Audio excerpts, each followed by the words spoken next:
now live. Okay.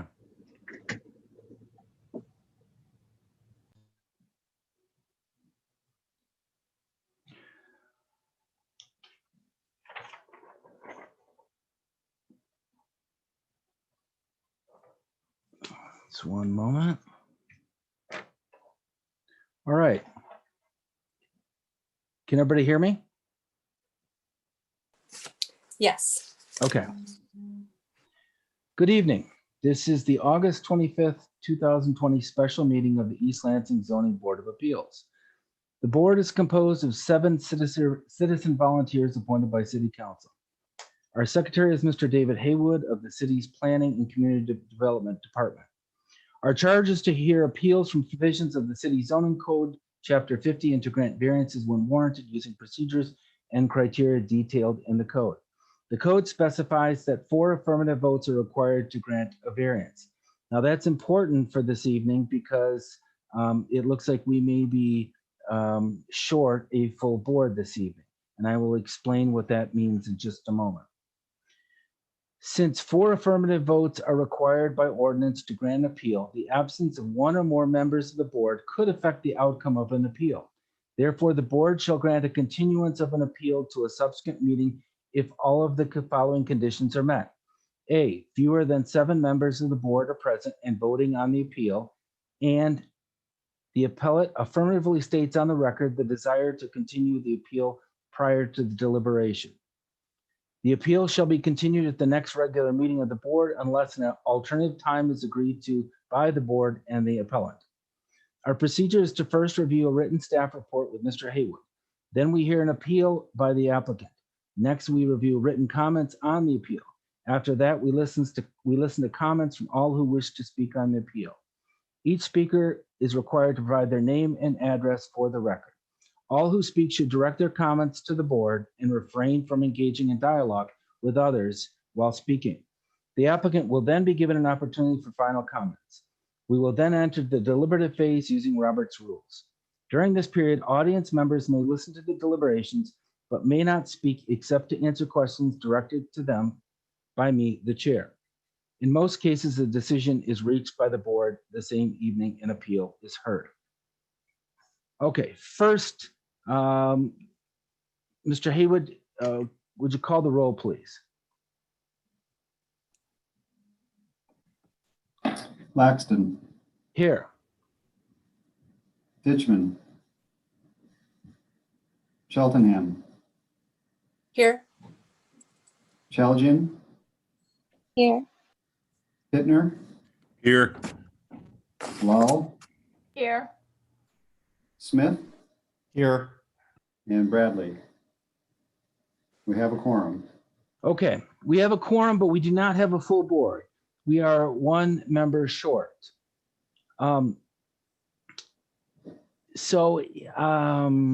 Looking through here, we have 2 applications this evening. And are the representatives for the applicants, are they on the conference now as we're talking?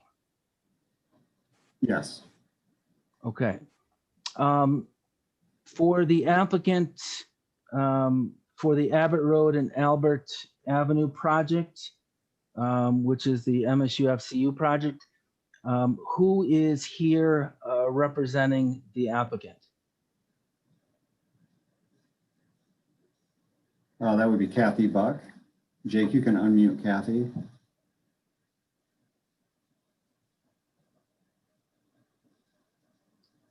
Ms. Buck, how are you this evening? Doing fine, thank you. How about yourself? Oh, good, good. So what I need to ask you is you have the right to either move forward this evening with 6 members. You have to get 4 affirmative votes to have your application be approved. You have the option to either move forward with 6 members tonight or wait until the next available meeting where we will likely have 7 members. Board, I think that it is the decision of our group that we delay until there were the additional members available. Okay, so you would like to delay this evening's hearing until the next available meeting date. Is that correct? That is correct, sir. Yes. Okay. I don't know how that will affect any other proceedings that may be coming related to this application. Mr. Haywood? No, it shouldn't. The only other issue I think they have pending is their site plan and special use permit before council, which is scheduled for a public hearing for September 22nd. And they can take action on this with a condition that they get the variance. So it should not prevent that process from proceeding. Okay. All right. Did you hear, Ms. Buck, did you hear what Mr. Haywood had to say? Yes, although if I could ask a question, when would be the next meeting of the Zoning Board of Appeals for this hearing in a month's time? So these meetings via Zoom are all special meetings anyway. So we, like this one was scheduled for this purpose. We just happen to have another application that fit onto this agenda. So it really can be any time, but typically our meetings are normally scheduled for the first Wednesday of each month. But we would have to, aside from our normally scheduled meeting dates, we would have to poll the board to try to get a full board to attend. But it could be any date. And the difficulty sometimes with, normally we have firm dates back in the dark ages when we met live. So we had something everybody could put on their calendar and plan. Sometimes these special meetings, unfortunately, sometimes can get lost in the regular day-to-day date. So I think obviously we'll probably need to make sure that that we do as many reminders as possible to make sure that it doesn't slip somebody's mind. I'm not saying that that's happened, but I'm just saying that that's certainly a possibility. Mr. Haywood. Yeah, so given that where we are in August right now, likely our next regularly scheduled meeting is October 7th. So that would be kind of roughly the schedule for our next meeting. If I could beg your indulgence, I'm afraid that we thought that there were only 4 present, and being that there are 6, perhaps it is prudent that we do continue this evening then. So if we can beg your indulgence and perhaps retract the prior statement, we'd like to proceed. It's a little difficult in this forum to communicate kind of behind the scenes just to make sure that we're on the same page, but I think that we would like to move forward if that's still acceptable. Mr. Haywood? Yeah, and I'm glad you said that. We didn't mean that you were the only person permitted to speak right now, just that you're the lead and rather have everybody unmuted. We kind of left it to you, and you're welcome to call others to speak right now. If you guys want to talk that through, you're welcome to do that. You don't have to decide at this moment. I don't want to make you think this is you have to decide right now. You can take as long as you need to contact as many people as you need to decide. So that's you have as much time as you are comfortable. If it's possible, could I please request that the following persons perhaps be unmuted so that we can speak when it's appropriate?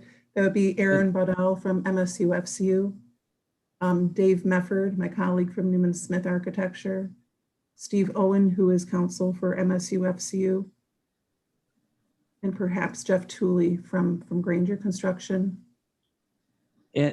And if you would like to talk amongst yourselves in a breakout room, I'm sure we could accomplish that as well. So if you feel like it would be prudent to talk in a private setting, I'm happy to do that.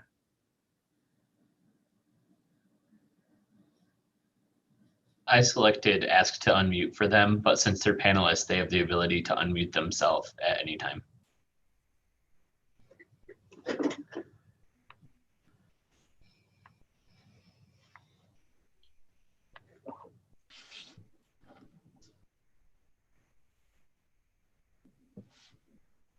Here's that we're on.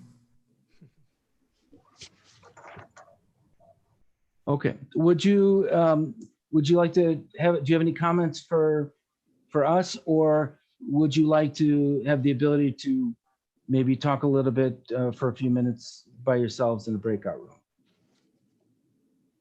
I think that we should be sufficient to move forward. Unless, Aaron, I think that you are now unmuted, and Steve as well. Yes, think that- hi. Aaron Bodell here, MSU-FCU. Originally, we thought there were only 4 members present, and that was my mistake. With 6 members, I feel very comfortable moving forward tonight. So hopefully, Kathy, that clears it up. And if it's okay to proceed, we're happy to do that tonight. Okay. To take away from a game show, is that your final answer? That's my final answer. All right. We will move forward. Okay, and then is there someone here on the 632 Baldwin Court application? Yes, I just asked him to unmute. Hi, this is Mark Axelrod. Hi, Mr. Axelrod. Did you happen to hear what I had previously stated to the prior applicant? Yes, I did. Does the board have a preference as to whether we go forward or not? I'm okay either way. It's entirely up to you. We are happy to do whatever you feel you're most comfortable with. We have 6 members tonight. We normally have 7. With those 6 members, you have to get 4 yes votes. So you can either move forward with 6 tonight, or we will probably have 7 next meeting. Regardless, you still have to meet that threshold of 4 votes. So you have a choice of either moving forward this evening with 6 or waiting to the next available meeting with a potential of having 7. Thank you for clarifying that. I'm happy to move forward. Like I said, unless the board would prefer not to without their full complement. But I'm happy to move forward. It's entirely your decision. We are happy to do whatever you want to do. If you want to move forward, we can move forward. We're all here, so we're happy to do it. Okay, thank you. Well, I will proceed then. Okay, all right. Okay.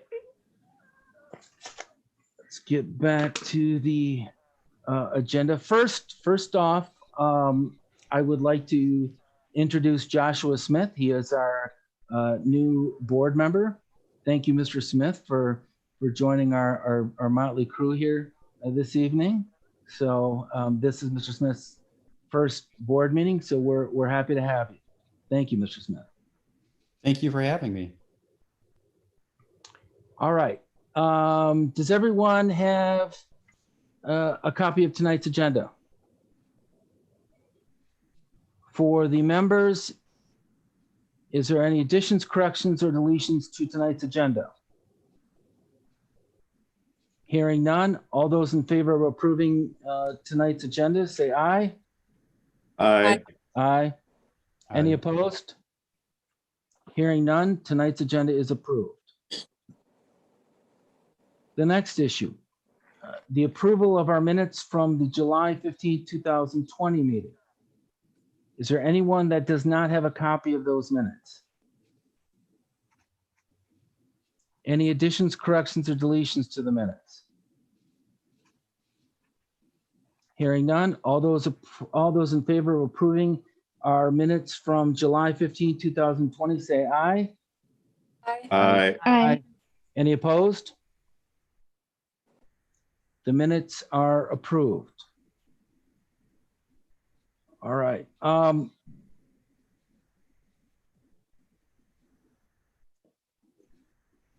Mr. Haywood,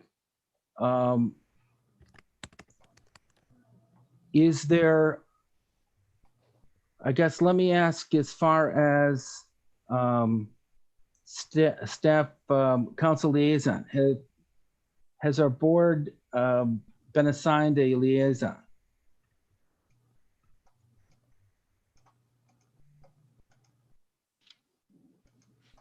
You're muted, Dave.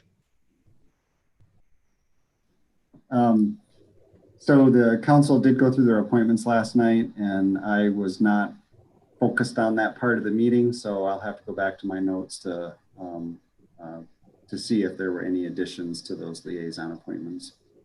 Okay. All right. Any staff reports? No staff reports tonight.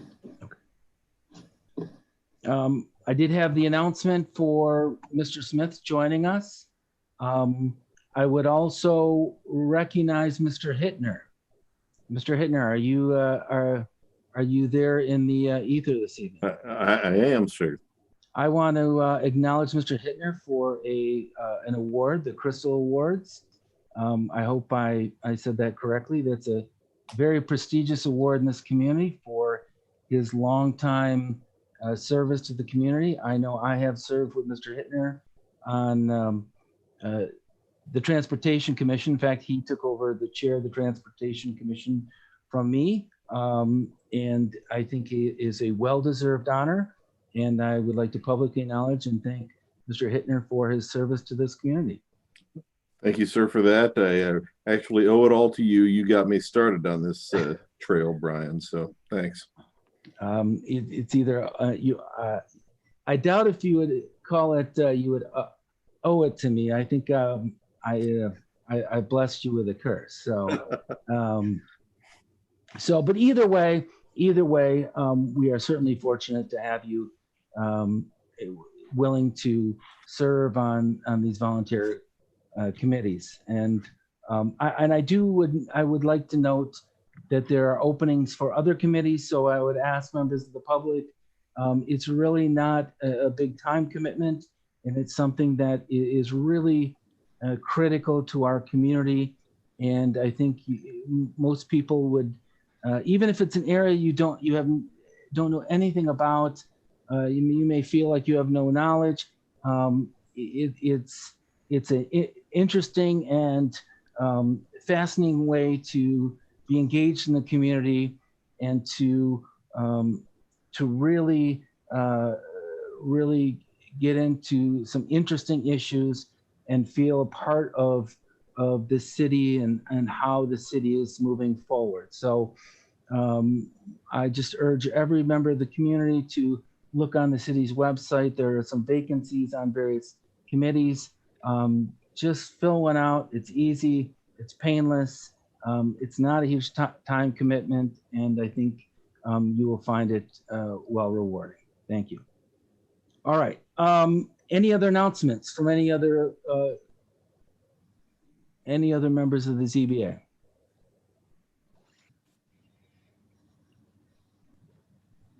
Hearing none. Is there anyone here that wishes to speak on a topic that is not on tonight's agenda? There is one person in the attendees list that I don't believe is listed on the application. I'm allowing them to talk now. Their initials are ZM. Okay. ZM, are you there? I'm here. Yes. I'm here in support of Mark Axelrod and his application for 632 Baldwin Court. Okay. We'll take note of that. And when we get to that item, you are certainly, we're certainly interested in hearing what you have to say. Is there anyone else that wishes to speak on a topic that is not on tonight's agenda? I believe you are free to move forward. Thank you. All right. With that, we will close the public portion of the comments and move on to our public hearings. The first application. And let me get one moment.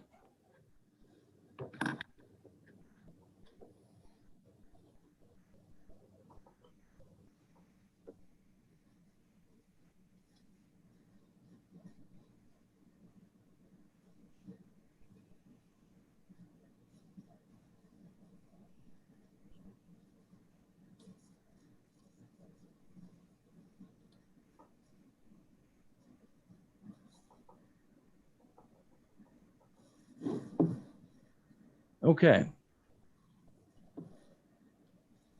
This is the Abbot Road and Albert Avenue, City Parking Lot number 4, variance from section 50-94, parens B, parens 5A2, additional building height setback.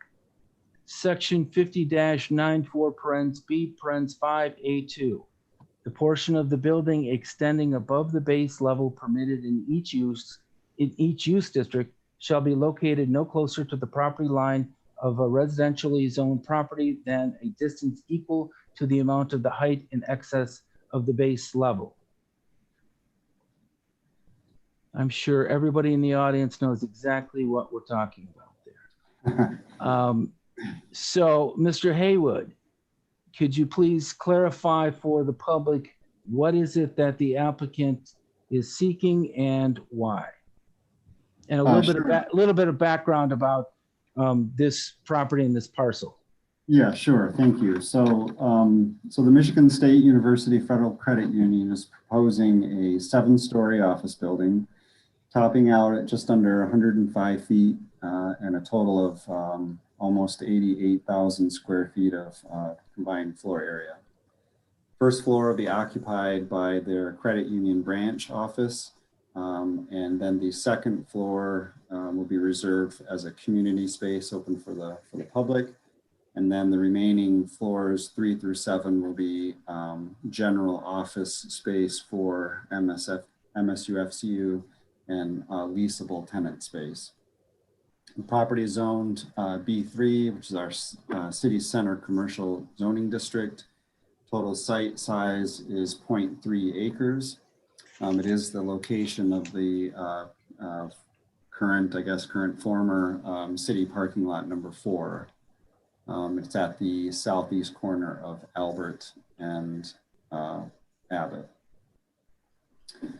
So the real issue here is the B3 zoning district has a maximum height of 64 feet.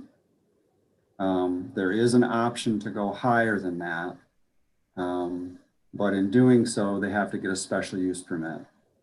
They can go to, the district allows heights up to, I believe, 140 feet.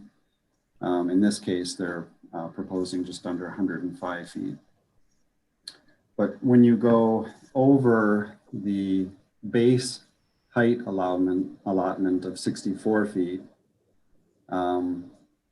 one of the concerns is that if the site is near or next to a residentially zoned property, that increment of height above 64 feet has to be set back an equal amount that it's taller than 64 feet. And in this case, because there's an alley, you factor in the alley width as well. So the building itself above 64 feet would need to be set back 19, just under 20 feet. So that's, it sounds complicated, but it's fairly straightforward. When you're next to a residentially zoned property, the height of the building above 64 feet needs to be set back an equal distance to that amount over 64 feet. What's interesting about this proposal is, so the property is zoned, the adjacent property to the west, which is owned by the Downtown Development Authority, and has been used for rental housing for many years. but there's a history there and an intent that it will be redeveloped to a district that likely will not be a residentially zoned district. In fact, it's been rezoned multiple times to a conditional B3. And so, you know, I think it's past record of being rezoned suggests that that's the intent of the future. And in fact, I think the prior council even, you know, bluntly stated that they would accept a conditional B3. Obviously, we have a new council, but there certainly is a history of that. The reason that it's reverted back to residential is because the conditional zoning approvals of the past did not come to fruition. And as part of the conditional agreement, that had to revert if the project didn't move forward. So that's the kind of the situation we're in there with zoning on that. The Planning Commission reviewed this as they're in their purview of reviewing the special use permit and site plan on July 22nd. And they supported the proposal and made a recommendation to the City Council to approve it. City Council has received that, as I mentioned earlier, and set a public hearing for September 22nd. The Downtown Development Authority met on this on July 23rd. Being the current property owner, it was important to get their input to determine whether or not they felt it would be harmful to their or the proposed project would be harmful to their property, in which they, I believe it was unanimous support of the project, and determined that there would be no adverse effect by what the MSUFCU is proposing. So with that, I would take any questions. And this is as a result of a vote that was held earlier this year related to the sale of the property. That's my understanding. Is that correct? That's correct. So since it's city-owned property, to sell the property had to go to a vote of the people, and that did pass. The specific language that was in that ballot proposal is pretty much what you see in the development here. I think actually there are I think the ballot language allowed up to 8 stories, maybe, and they're proposing 7. So I think it's in that ballpark of what was approved by the voters. Okay. And I want to make a point. I want to clarify a point that sometimes may be a little bit confusing with this board. It is not in our charge to decide whether a project is either good or bad, worthy or not. We have a very limited set of criteria that we decide on. So whether it's you know, the right fit, the right, you know, story, none of those things really are in our purview of decision. Our purview is basically what we are charged with under the city code. So I want to make that clear for the people that may be watching this. Okay. Any questions for Mr. Haywood before we hear from the applicant? Mr. Haywood. Okay, just hold on. Yeah. Why don't you raise your hand and I will call on you, okay? It's first day of school, so let's just kind of do it this way. All right, Ms. Lott. David, why is it 314 is the number of the Evergreen Apartments? What, can you go back to what you were saying about why it's still residential? What the plan is? I just want to hear you say it again. Yeah, that's fine. So there have been past proposals to develop the property, the Evergreen property, the DDA properties, and there have been several different iterations. And in order to develop that to something other than the current zoning district, obviously it would have to be rezoned. And so it was rezoned to what's called a conditional rezoning. And that comes with an agreement that says you can have this zoning district as long as you build the development that you're proposing. And if the development doesn't get built, then the zoning has to revert to the prior zoning district. So before those, it was zoned RM32, which is a residential zoning district. Is there a time limit on that?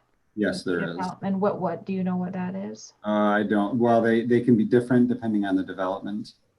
Sometimes it's, 3 years, 2 years, 18 months. It depends on the development, and there have been at least 2, I think, on those. And I don't remember what the time limit was, but that certainly lapsed. And then upon the term expiring, it's the city's responsibility then to revert the zoning, and it's actually another rezoning process to change it from the conditional rezoning back to the original zoning. So now it's conditional, and we don't know how long until. Okay. No, it's currently, the Evergreen properties are currently RM32. Okay. The subject property that we're talking about, subject to the variance, is B3.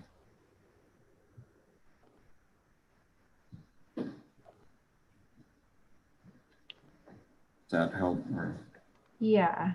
I may have another question in a bit, but for now I'm good. Thank you. Okay, thank you. Ms. Cheltenham. So I think you've answered this question, but I want to make sure I'm clear. We don't have anything on the table for this Evergreen property to be rezoned currently. There's no project waiting for this. There's no formal application, but the DDA is, let's see if I get this right. They are currently negotiating a sale agreement with River Caddis, and they're calling that the Citadel development. And I believe it's office and parking and some other ancillary uses. I think on the first floor, there's a food court concept of some sort. So, so there is a project in the pipeline, but they have not formally applied.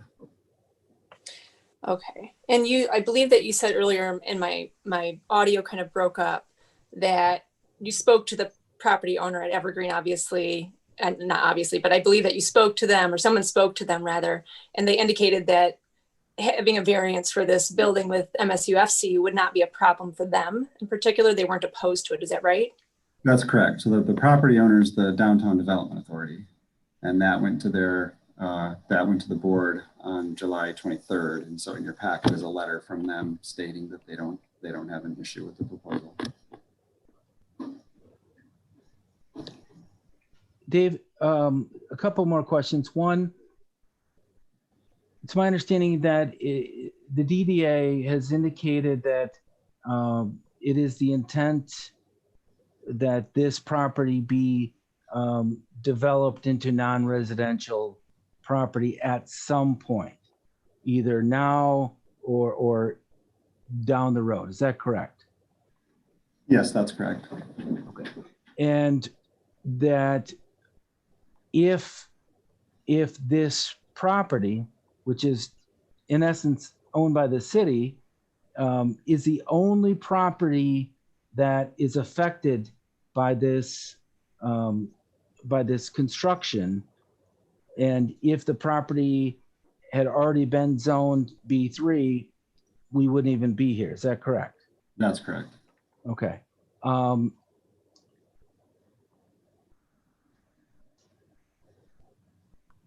I think that's all the questions I have right now. Is there anyone else that has any questions for Mr. Haywood before we hear from the applicant? Brian, I have no ability to wave at you, but yes, I have a question for David.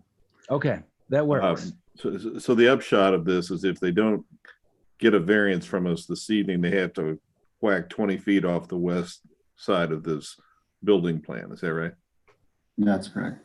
Okay, and so that amounts to, I don't know, 8,000 square feet if I'm kind of doing the multiplication and scaling out this diagram.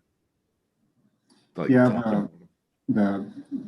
The applicant's architect might have a better Okay. ballpark on that. Okay, thanks. Okay, anyone else? Any questions for Mr. Haywood? Hearing none, we will now hear from the applicant. So we will hear from as many people that would like to speak on behalf of the applicant. Who would like to go first? Mr. Mefford, I see your avatar here. I'm assuming that you are first in line. Is that correct? Yeah, if it's okay with our team here representing MSUSU, I'd like to speak to the project, Aaron, if that's okay.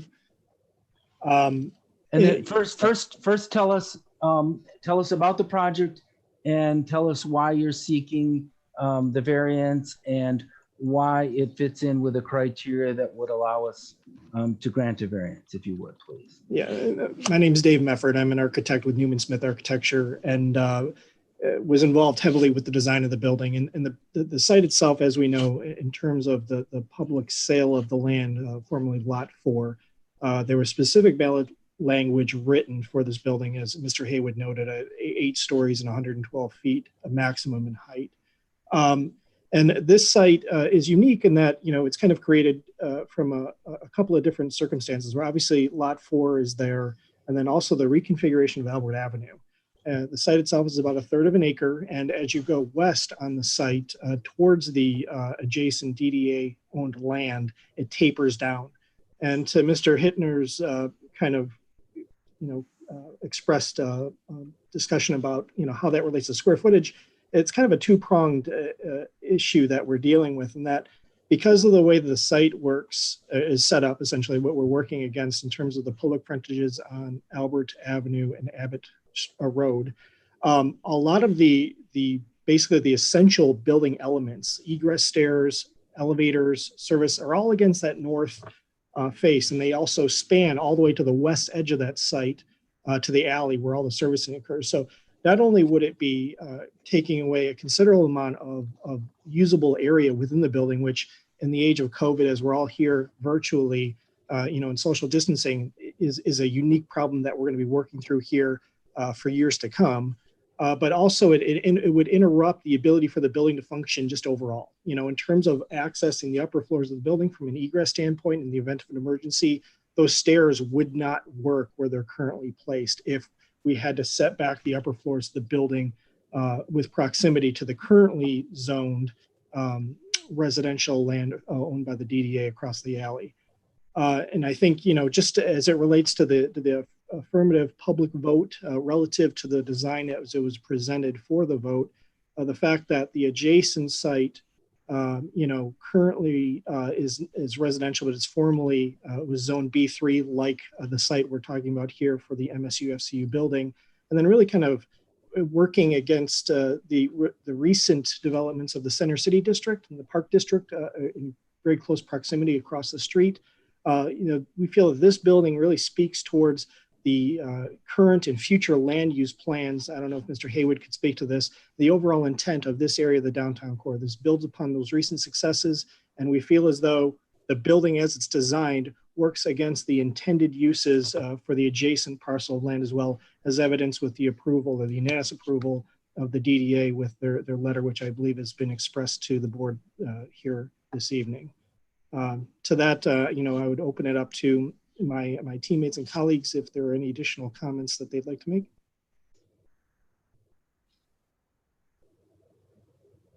I think that you covered all the points that we had really outlined in our letter of rationale for our request for the variance, and really probably one of the most compelling comments was actually, as the board members have already observed, was really that this is really a timing issue. And if the current 314 Evergreen project were undergoing development right now, intended for the conditional B3 use, we wouldn't be here right now. It's really nothing that really the project has brought on. This is just really an unfortunate circumstance of timing, essentially. Yeah.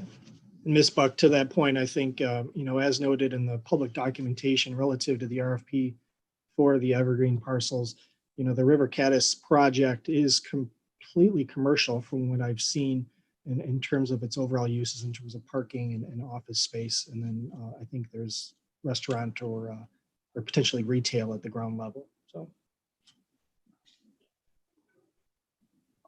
All right.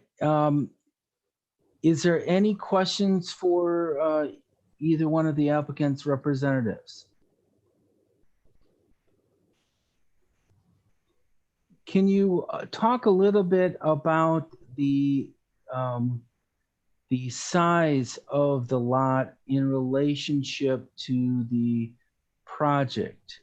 In reading the materials, there seems to be, this is a lot size that is maybe smaller than normal. And I read, I think somewhere in the materials that that in order for the project to have all of the things that are needed, it had to be certain things had to fit within the boundaries of that lot size.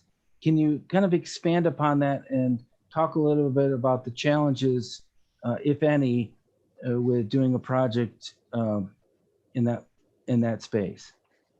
Yeah, absolutely, Mr. Laxton. And it really, this is a very urban site. It's a very visible site within the downtown core of East Lansing, and it's a very important site. We understood that.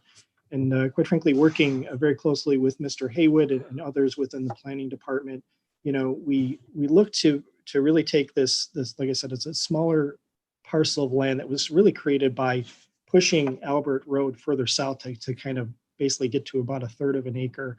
But essentially, in terms of a typical office development, your site would ideally be much wider in terms of getting a more efficient building. Because of the way the site tapers down, especially to the west, closest to the alley, it really forces a lot of those essential building elements, the circulation, the elevators, servicing to the west side of the building and to the north side of the building. And that's important because in an urban area like this, where you have a lot of people walking within the downtown core, we wanted to make sure that Albert Avenue and Abbott Road were very visible in terms of, having a lot of glass and a lot of visibility so that the spaces within communicate with the streetscape. You don't have blank facades that don't really kind of interact well with the downtown core. We want a very vibrant building that speaks to East Lansing and its citizens, and also really represents MSU FCU and really kind of creating a quality development that's going to be seen as an asset for the city for many decades to come. And that's really where, we worked hard to really kind of work towards the confines of this site in terms of maximizing the best attributes of the building and making sure it worked well with the downtown core, not only on our site, but also with the adjacent sites in terms of sight lines. And like I said, making sure that it worked and it was an appealing building for those who are going to be walking in amongst it for, every day with obviously a university condition like exists here in East Lansing. And I appreciate that. And I appreciate your comments, but those are maybe arguments that are better suited to city council. We really don't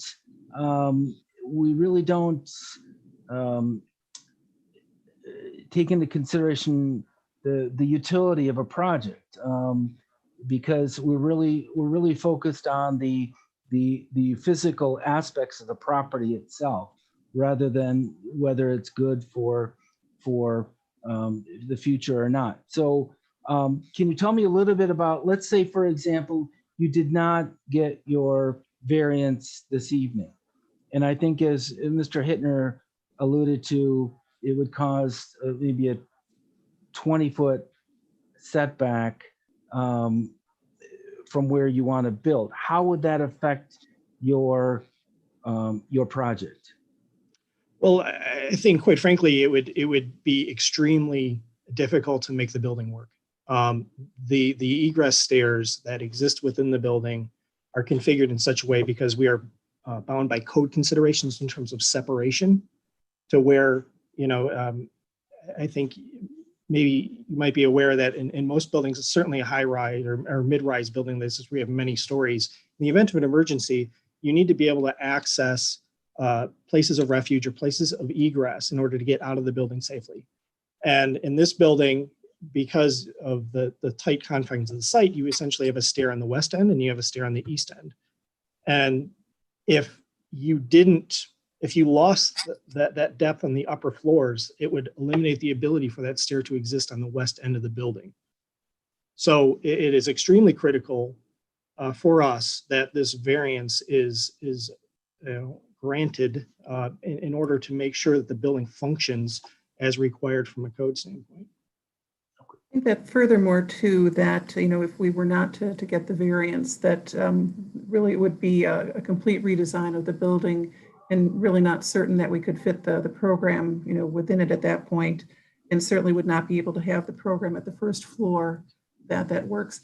Dave, I think we should probably pull up the first floor like site plan. I would probably pull that up here. And I can drive this if Dave, you would like to speak to this. Can everybody see the screen? Yes, thank you. Yeah, so thank you, Kathy. So, as you can see, as I was just speaking to a moment ago, where Kathy currently has the cursor, that is the branch location right at the corner of Abbot and Albert Street. There is additional commercial space further to the west.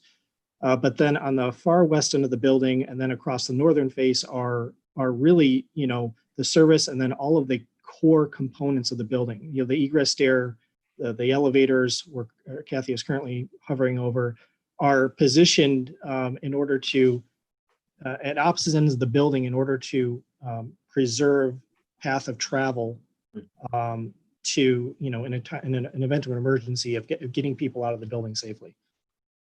Not only that, but really we being again, to speak to Dave's earlier point, is that being that it is such a tight site, we have really grouped the circulation spaces along the north side of the building here, so that you have one of the two required means of egress right here at the east side discharging to Abbott, one to the west side that discharges out to the alley side. And then being that, you've got the two public faces, which are then along Abbott and along Albert. And really there was a program requirement for the lease space here that would be available to another tenant. But then you have the services that, have to come into the building, which really can only come in off of the public alley. So if you were to take 20 feet out of the building with, for the upper floors, this is that exit stair that no longer works. It is no longer remote by code requirements from this other stair. And you then essentially lose the opportunity to have a first floor tenant space, which was really quite important to the operation of the project. And if this were to step back at the upper floors, then your exit stairs are no longer are no longer stacking as well, which even furthermore decreases the efficiency of the building, and then would probably force us into a condition where we would have to be greater than 112 feet. So really, it's not a scenario that really is really very achievable. I don't want to. So is it fair to say that if the project had to be redesigned, it would either have to be taller or would have to shrink and therefore may affect the stairways for the upper floors? Is that correct? Mr. Meffer? Well, yeah, I think in order for the building to function properly, the way that, like any project, it needs to be feasible. It needs to function for the uses within, not having the ability to have the continuous stairs at the opposite ends of the building really would compromise the overall function of the building. would be a complete redesign and would significantly change the character of the building, in my opinion.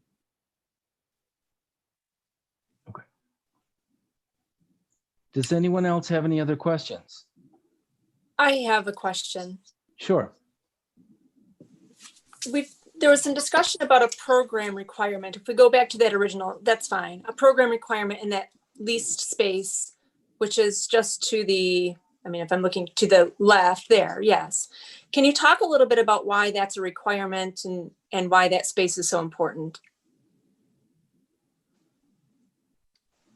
Well, the building program itself was established by our client, MSUFCU, in terms of their wishes and in terms of what would make this building work for their needs. So that's why it was specified as such. You know, but there's other components that are community focused, most notably on the second floor with the community space itself. But the overall programming, and this is where, you know, the architecture element of it, you know, the complexity of the building as it's shown on the ground floor, really, it's hard to convey how tight this is and how much stuff has been crammed into this ground floor, not out of wish, out of necessity, from a code standpoint. We have to have these elements. It almost has to function this way, which is why the building looks the way it does. I don't know if that answers your question, but I think so. So if I'm sorry, go ahead. I just also wanted to mention too is that, you know, with the services coming in off of the alley, this is also where the mechanical distribution comes into the building, and then it is very efficiently brought up vertically through the building as well. So not only is there a circulation and egress consideration if there is a stepping back of the upper floors, but then it also would require that the mechanical systems at the upper floors then be relocated and further into the floor plate of the buildings, further making those floor plates more and more inefficient.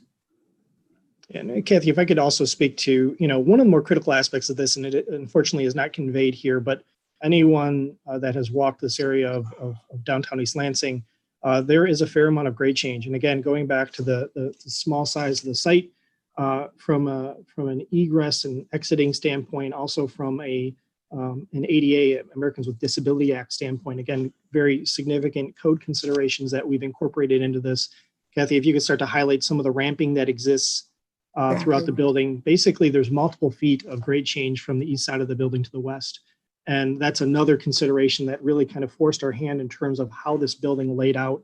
It is, I can't emphasize it enough, extremely complicated in terms of not only getting all the programmatic elements into the building that we need, both from, you know, that are specified by the client in order to make the building feasible and work for their needs, but also from a code standpoint.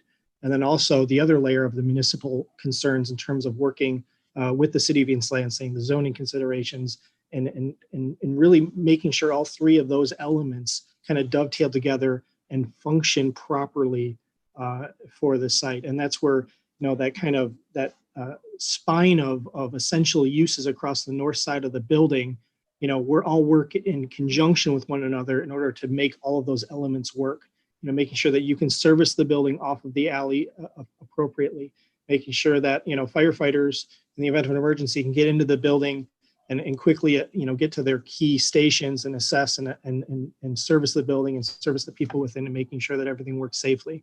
It is extremely complicated. I hate to be redundant, keep saying that, but it is not a simple change to accommodate anything, certainly not on the west side of the building where it's at its tightest on the site. To put this in perspective and to give some gravitas to what Dave is saying is that if, here at the northeast corner of the building to the southwest corner of the building, there's a 5-foot grade change. And so to speak further to Dave's point about the Americans with Disabilities Act, you know, there are the code requirements and stipulations about the maximum amount of sloping that can occur.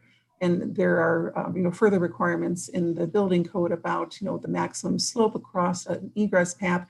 So to be able to make sure that everything is according to code and, you know, works within the building, we need X number of feet for all of that ramping to occur so that we can get people safely out of the building in case of an emergency.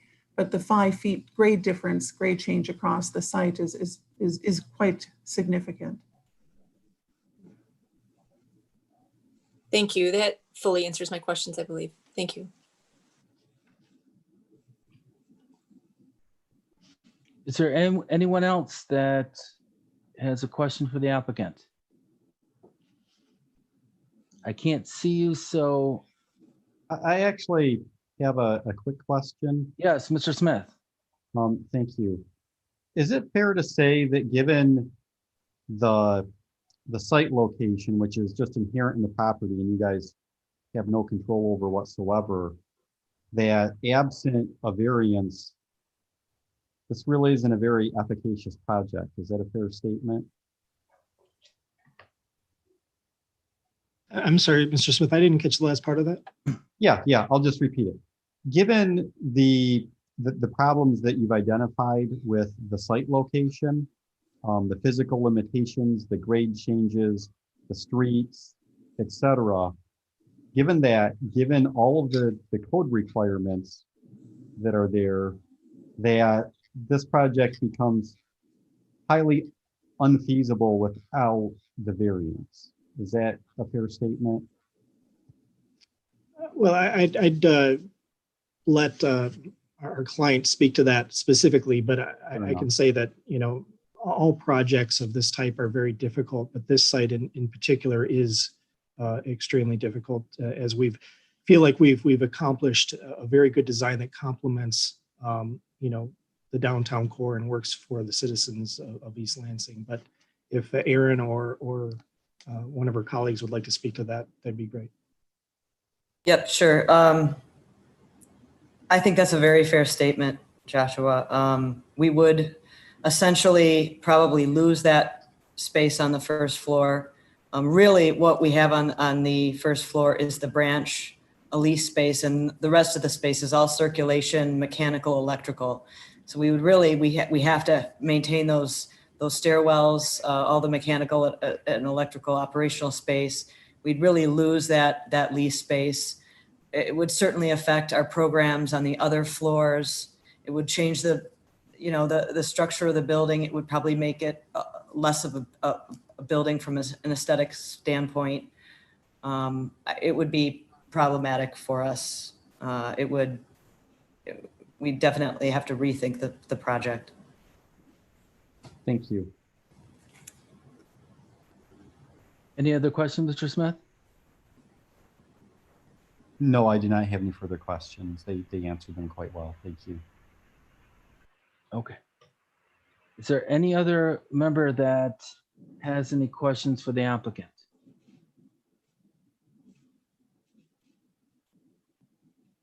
Mr. Hittner, I know you're always lurking in the background. Any questions? I do have another question, but it's not for the applicant. I think it's for Mr. Haywood. Okay. Should I ask it now or? Let's hold off. I want to finish the questioning of the applicant. Ms. Lau, do you have any further questions? I don't, but I may for David, like David. Okay. And then Ms. Chaljan, do you have any questions? No, I do not. Okay. All right. And is there anyone else that wishes to speak on this particular matter?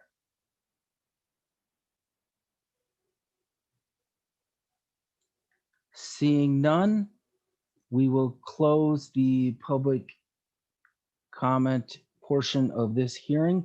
I may come back to you, Mr. Mefford, Ms. Buck, Ms. Bodell, with maybe some clarifying questions. But at this point, before the chair entertains a motion, are there any clarifying questions for Mr. Haywood? Mr. Hittner? Yes, I do. David, this may have predated your arrival in your current position, but do you know whether the Well, yeah, I assume the same situation would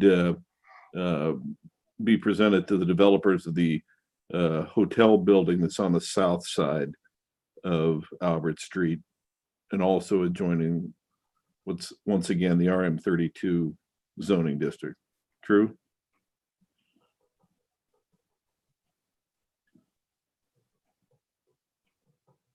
Let me think about that a second. You're saying the same thing should apply to that site? Well, I don't know the sequence in which events took place in terms of approval of the various designs for the various sites, but I don't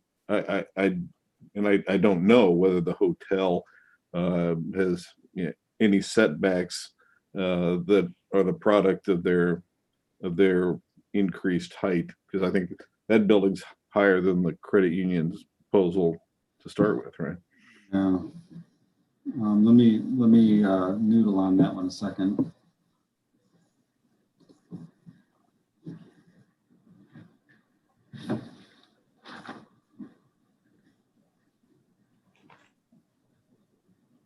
Yeah, I mean, without looking at the plans specifically, I'm not sure that those parcels face each other, and it's quite possible that at the time that there was an approval, there may have been a pending conditional B3 on the other properties.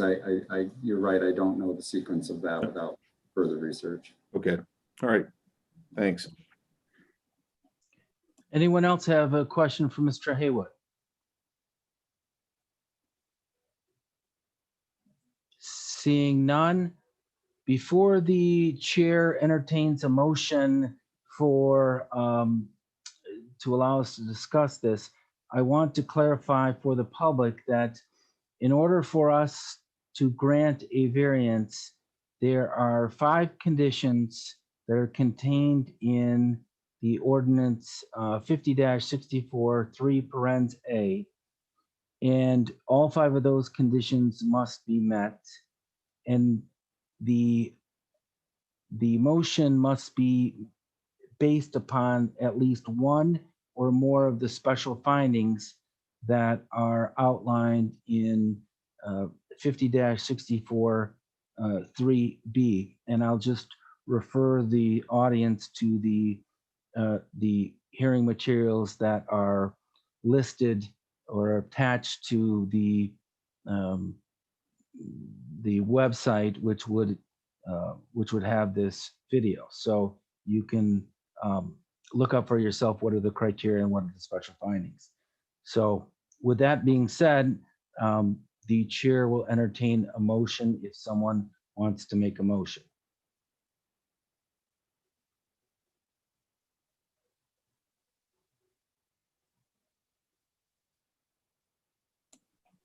Anybody?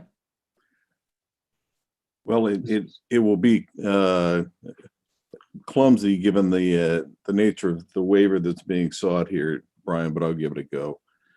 I would move that we grant the variance request the applicant is seeking, specifically a variation from section 50-94 sub B sub 5 A2, which requires the portion of the building extending above the base level permitted in each use district be located no closer to the property line of a residentially zoned property than a distance equal to the amount of the height in excess of the base level, and waive that requirement because of the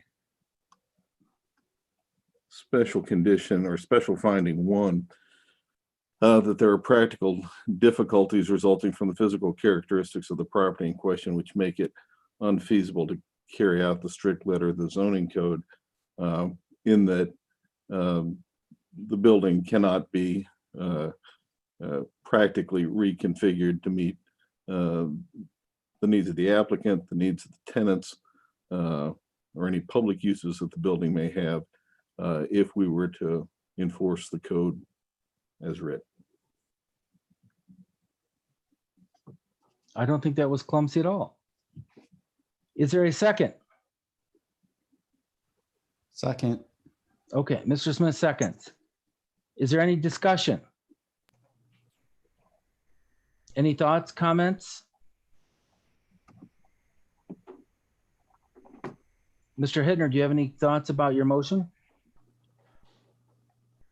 Well, I take the history of the adjoining property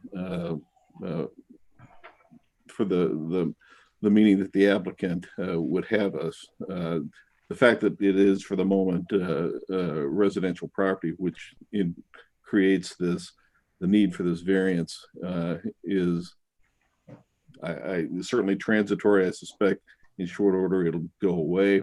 The fact I suspect that adjoining property owners on the south side probably didn't have to set back their buildings in a similar fashion leads me to believe that, really fairness as well as practicality require the granting of the variance. Thank you, Mr. Hittner. Mr. Haywood, I have a question for you. As far as the wording of the motion, does that meet what the applicant is requesting? Yes, I believe it does. Okay. All right. With that, I will also be voting yes on this motion for a couple of reasons. If you look at the intent of the ordinance, for lack of a better term, it's there to make sure big, tall buildings don't, in essence, quote, black out the sun for maybe smaller residential buildings. In this case, the only residential or residentially zoned building, I should say, is actually owned by the city, owned by the DDA, which has affirmatively stated that they are in support of this motion. And in all likelihood, there's a high probability that this property will be rezoned once again to B3, wherein this variance they wouldn't even have to request this variance if that property was rezoned B3 again. The history of the property suggests that it's been conditionally rezoned many times to B3 with the idea that it would be developed into a commercially feasible project. In fact, I think there's a letter or a memo of understanding between the DDA and the Caddis properties. I also believe that that by not granting this variance, it would either one, make the project potentially less safe because of the need to reconfigure the stairwells and the mechanicals, or two, make the project unfeasible because it would therefore not meet the code in order to adequately build this type of project, which is clearly intended by the vote of the citizens back in March of this year. No one could build a project because the physical nature of this property size is such that it has to be built in a certain way. So therefore, to me, the reasons for the code, why it's there to protect those residentially zoned properties, is really not in play here. Also, the physical nature of this property is such that any commercially feasible project would likely have to build it the same way. So for those reasons, and I believe it meets all the 5 requirements, as I mentioned in 50-64-3A, for all of those reasons, and for the reasons Mr. Hittner stated, I'm going to be voting yes. Is there anyone else that wishes to speak on this project? Any members?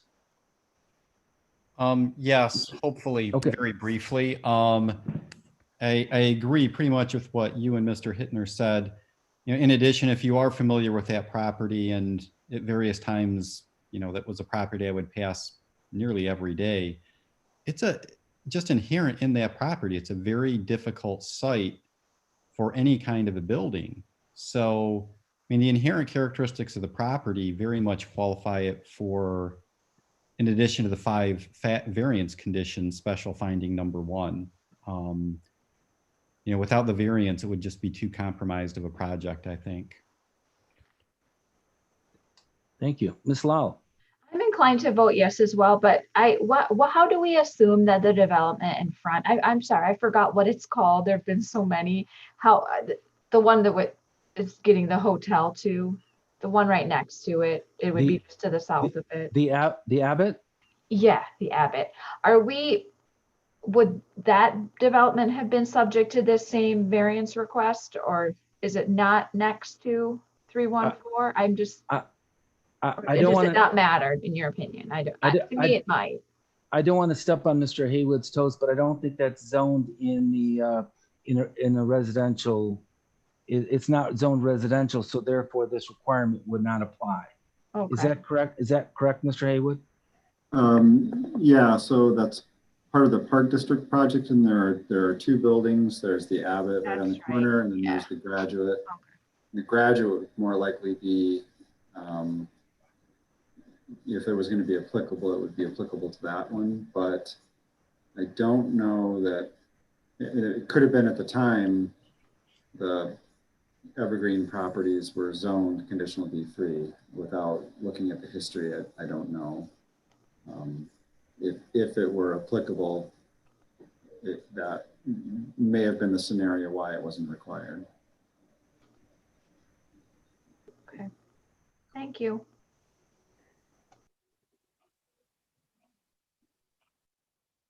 Anyone else? Ms. Cheltenham? No, I have nothing further. Thank you. Okay, thanks. And Ms. Chaljan? No, I agree with a lot of what you said. Okay, thank you. Then I guess at this point, Mr. Haywood, would you call the roll, please?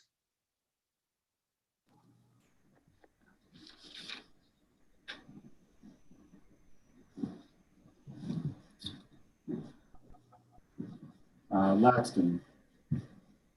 Sorry, I couldn't hear what you said. Laxton. Yes. Cheltenham. Yes. Chaljian. Yes. Hittner. Yes. Lal. Yes. Smith. Yes. Motion passes unanimously. Thank you. Your variance has been approved. Thank you very for much. Thank you very much to all board members. Thank you. thank you for Yeah. participating in this this meeting this evening. Your comments and insights were very helpful for us coming to a conclusion. So thank you again. And then Mr. Haywood will be in touch with you further as far as the next steps. Excellent. Thank you. Thank you. Thank you. Good night. Good night. Okay, we will move on to our next application, the 632 Baldwin Court. One moment.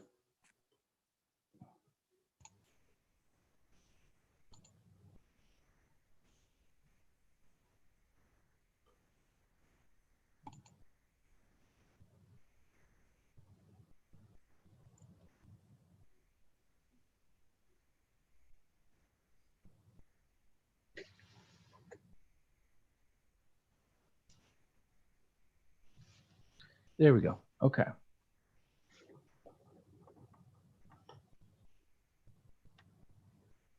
All right. This one, seeking a variance from section 50-301, maximum building and ground coverage ratios. Section 50-301, table of lot and building requirements, zoning district R2 allows 25% of maximum building coverage and a total of 40% for a maximum ground coverage ratio. Mr. Haywood, could you tell us a little bit about this application, please? Sure. Mr. Parcell will be giving the presentation on this. Okay. Yep. Mr. Purcell, could you Hi, please everyone. tell it? Hello. Yes, so this application is in the R2 medium density single family residential zoning district. The allowed building coverage is 25% of the lot and the total lot coverage is 40%. The applicant is proposing a 318 square foot building addition that will result in the building coverage going up to 35.5% and the total ground coverage to 49.5%. Currently, the lot is already over on its building coverage at 29% and 44% for ground coverage. These lots in this historic district are relatively small, particularly up and down Baldwin Court. They're all within the same size of 48 to 5,000 square feet approximately, with the same lot width of 47.4 feet. I believe that makes most of them non-conforming based on what's allowed in the current R2 zoning district of a minimum lot size of, I think, 5,000 square feet. There's been a couple other variances passed in the area, really only one of them, which is some of you may remember in 2018, someone put up a garage on Sunset, bringing their maximum ground coverage to 44.7%. But there's a couple other ones of setbacks for building and driveway to the lot lines, which kind of indicates that there is some sort of precedent for these lots being a little tighter than normal. It should be noted that this is in a residential restriction for rentals. So while they're putting on an addition to the structure, which will have a bedroom, bathroom, and small screen porch, it won't be allowed to be used for a rental of any way. But other than that, I'll open for questions. I will note that we have an additional person in here. So when we open up the public hearing, we'll have two people to speak. And then once I do questions, we can unmute the applicant. Okay, thank you. Any questions for Mr. Purcell?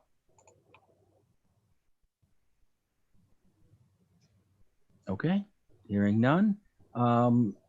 Let's go to the applicant and have the applicant tell us a little bit about his request and why he would like the variance to be granted. Yes, hi. Thank you for considering our application for a variance. I don't know if you can see my video. I can't see my video. I don't know if that's preferable or not. As an attendee, you just really have speaking, not video. Okay, that's fine. I just wanted to make sure I wasn't making a technological error. That's all right. We can hear you just fine. Okay, great. Thank you. Let me first say, I know Mr. Morrison was on the phone or was on the call earlier. He had to leave, and Mr. Joseph Altschuler is here. The two of them work together, helping us with the design. So that's why they're here. If there's any questions that are of a technical nature that I can't respond to. I think perhaps it just makes the most sense to go through the criteria in section 50-64 3 and explain why it seems to us that we meet those criteria. And of course, we're happy to answer any questions you might have. But I think to start with, the most important point is that the variance shall not be contrary to public interest or general intent and purpose of the zoning code. And to my understanding, the purpose of the zoning code is to ensure appropriate residential use. And of course, I'm not an expert on the zoning code, but our intent is primarily to facilitate aging in place. We have my wife and I have older parents. So we'd like to keep our family together in East Lansing for the long haul. I'm an MSU faculty member. My wife is a Sparrow physician, and in fact, her office is moving to East Lansing from Potterville this fall. So we're hoping to be here and hopefully eventually for our parents to be nearby, very nearby as well. And in fact, my wife's sister also lives on our street. So this is intended to bring us together. As the goal is to provide access to older parents, building up is not really an option. It needs to be accessible. And so on the same floor as the main parts of the house. That's the primary rationale in terms of why we would need to exceed the regular building and ground coverage. And I'll quickly go through the other points. In terms of not permitting the establishment of a use that is prohibited in the district, again, with my lay understanding, is that there's no prohibition on additions for family purposes. We're certainly not using this space for rental of any sort, which I understand to not be legal in this district anyhow. So as I said, solely for family purposes. It should not be commonly recurring. As Mr. Parcell noted, there have been other requests for variances in this district, but not of exactly the same variety, and our street seems to be of a particular nature, which or our lot seems to be of a particular nature, which I'll mention in a minute, that it not cause substantial adverse effect to properties in the vicinity or the zoning district. Again, I can't identify any adverse effect to others. It certainly won't alter sewer runoff or sight lines or anything of that nature. If it were to cause any adverse impact, we would, of course, be willing to address those concerns. I have no idea what those could possibly be.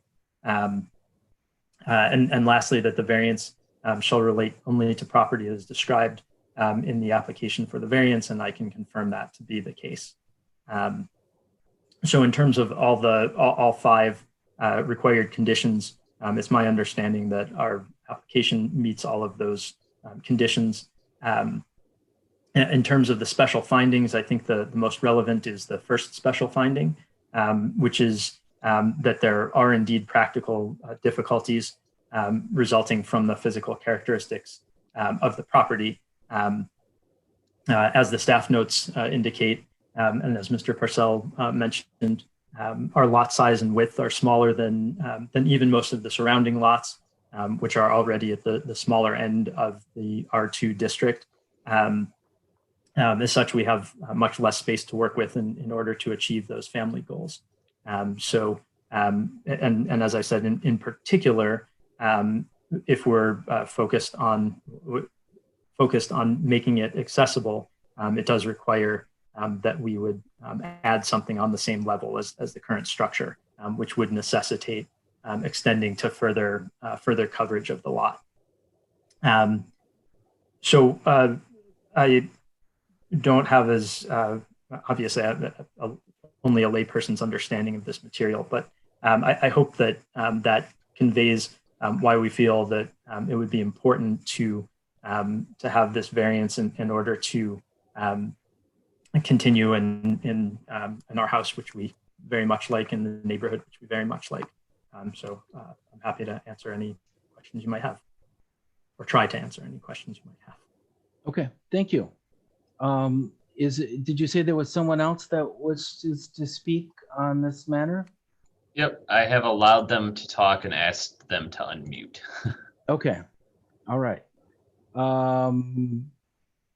Who I have a ZM and a JA. Who would like to go first?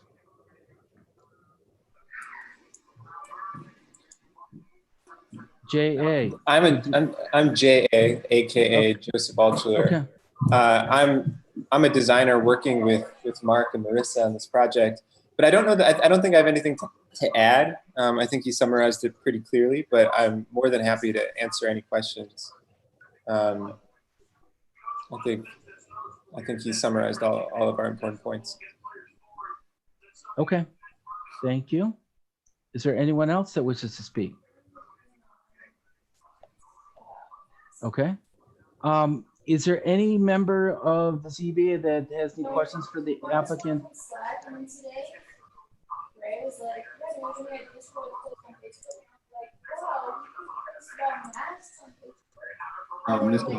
Mr. Altschuler, could you mute yourself, please. Thank you. Thanks. Is there any member of the ZBA that has any questions? Ms. Cheltenham?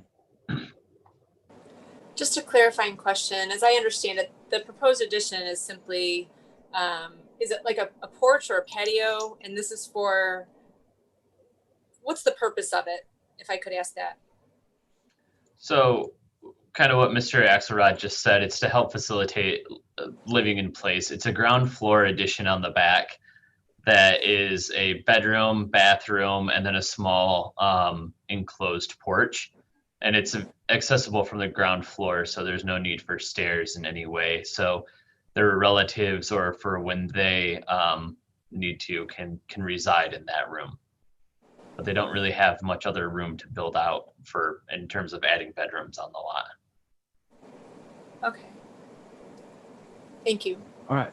And I'll just, can I just add one thing Sure. to that, or is this only Sure. for Mr. Purcell? It would replace a current screen porch. It's so most of that area is already built space. So it would be replacing the current porch with a bedroom, bathroom, and porch. Okay. All right. Any other questions for the applicant?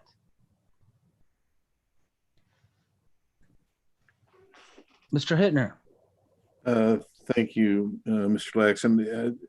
Axelrod, I assume that this addition is going to require either a full basement or a crawl space underneath it in order to establish a foundation for it. Yes, I believe the plan is to have a crawl space only. Okay. And I took a quick run past your house this afternoon. It was remarkable to me how tight those lots are. Could you actually get like a full-size excavator to that backyard, or is your contractor going to need to have something smaller? Yes, we spoke with a couple of contractors. We haven't, we're still at, obviously, the bidding phase since we haven't been approved to do the project. Right. But yes, and they said that mini excavator could fit through going up the driveway into the backyard. Okay. Am I guessing on the basis of my limited experience as a homeowner that a bathroom, bedroom addition to this house is probably a $50,000 deal?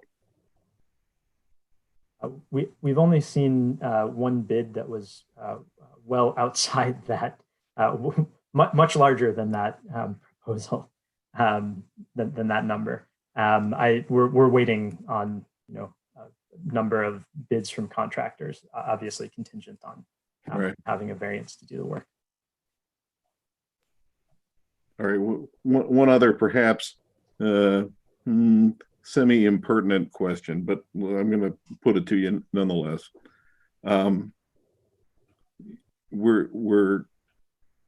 You're proposing to cover up a goodly portion of the yard in this lot. Have you ever given thought to perhaps finding a different house? We actually have for 2 or 3 years looked around the neighborhood to see what else was available, and there was nothing else that quite met our interests and fit with what we were looking for. So we have in fact looked and felt that this is by far our best option, given the goal of being able to house our parents or potentially ourselves as older people someday. Yeah, so that's the, we have looked around and haven't found anything. Okay, thanks. Any other questions for the applicant?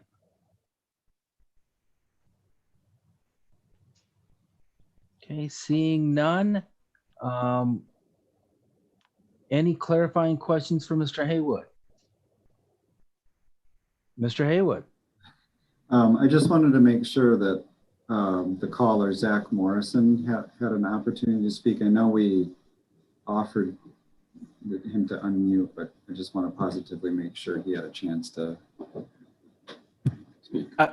Thank you, Mr. Hayward. Similar to Mr. Alschler, I was working as a designer with Mr. Axelrod on this project and was just here in case there were any specific questions. Okay, thank you. And I apologize. I thought I had asked if you wanted to speak. Thank you, Mr. Haywood. Now, is there anyone else that wishes to speak that has not spoken yet? All right, seeing none, at this point, we will close the public comment portion of this hearing. And again, ask Mr. Haywood, or ask the members if they have any clarifying questions for Mr. Haywood before the chair entertains a motion. Seeing none, all right, at this point, the chair will entertain a motion.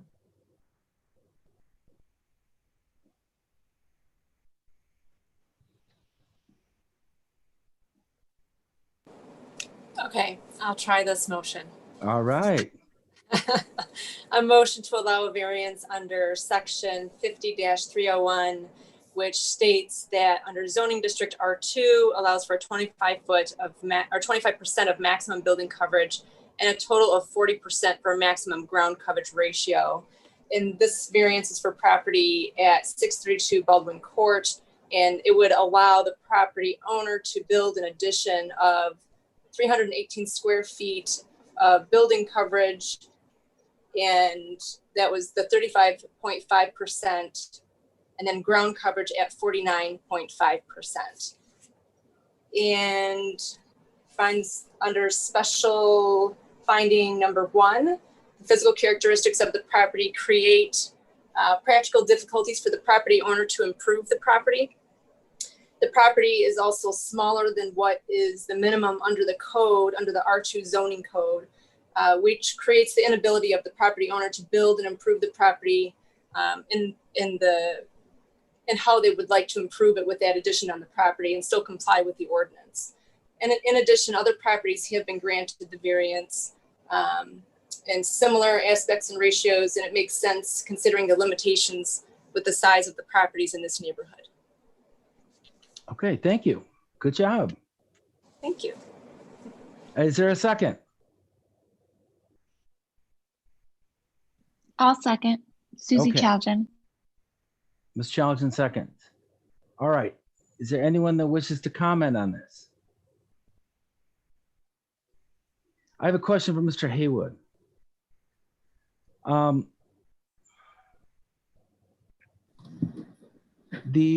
The variances that have been granted in this neighborhood, to your knowledge, have they been all either driveways or garages? Or Mr. Purcell, I'm sorry. Yeah, thank you. That's the only ones I could find. Okay, sorry. Nope, you're fine. Those are the only ones that I could find on our online drive. I'm having difficulty with this one for a couple of reasons. One,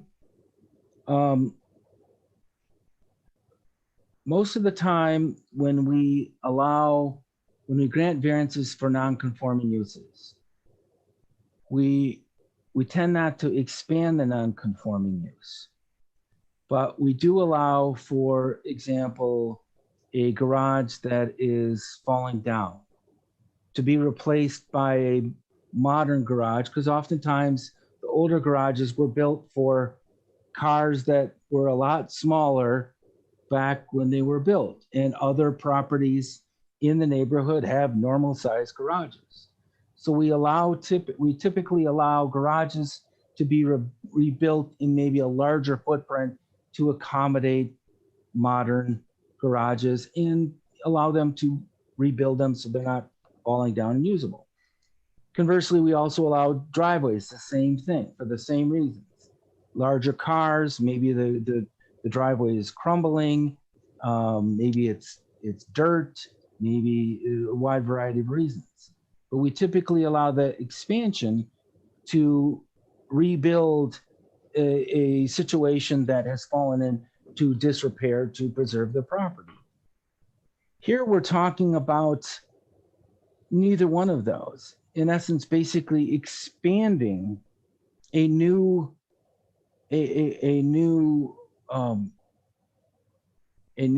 expansion of the current building.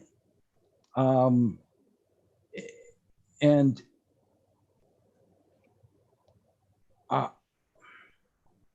this is one of those, to me. Now, I'm sure other people will have a different point of view, but for me, there are multiple times where we have projects, and this is why I said early on in and not because of this project, but we really can't look at the utility of the project.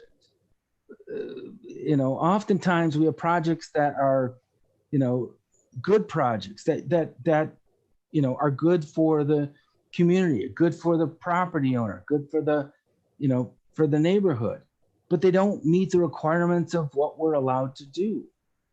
I mean, there's 1 year ago where, they wanted to expand a very worthwhile, it was one of those that kind of warmed your heart and you just really wanted to vote yes, but it just didn't touch the bases. So you have this pull between sort of your head and your heart. Your heart says yes, your head says, you know what, that's not what that's not, what I swore the oath to do. And again, I'm not trying to convince everybody. I'm sort of talking this through myself.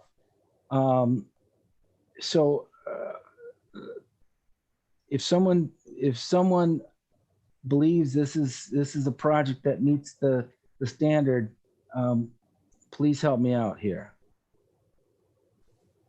Ms. Cheltenham. When I was looking at this and analyzing it, I mean, I considered the fact that maybe the project wasn't a necessity for the property. But when I started going through section 5064, subsection 3 and A, and I start looking at the required conditions, I couldn't find anything that it really violated. So going through 1 through 5, and I could go through each one, but ultimately I didn't find something where we were missing something for this particular project where I would say, oh, we shouldn't even be looking at this. And then when I started looking under section 50-64, subsection 3B, I felt like we could fit it under special finding number 1. And in particular, because the way that the property is zoned, it's a smaller piece of property. I mean, a property owner should be able to increase the value of the property and create an addition. And in this case, go ahead, Brian, go ahead. But we really can't take into consideration increasing the economic value, because we have to talk about the physical characteristics of the property. So that's the difficulty I'm facing is really, it's about the non-physical aspects of the property. It's the tangible, wanting to have a place for elderly parents to go. And I'm all for that. And it's increasing their property value. I'm all for that too. But I don't know how, I'm struggling to see how that fits within our zoning scheme. Mm-hmm.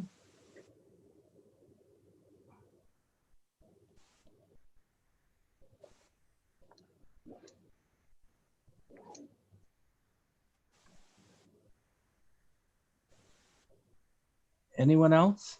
Or Ms. Cheltenham, do you want to continue on? I'm sorry, I didn't mean to cut you off. I really did. No, you didn't cut me off. No, not at all. I'm just trying to analyze under special finding 1 where I was placing this and looking at the language of that. In the language, I clearly understand what you're saying, Mr. Laxton, and I agree. We can't take those things into consideration necessarily. But when I looked at the strict language in special finding 1, and maybe I'm missing something, but it says that there are practical difficulties.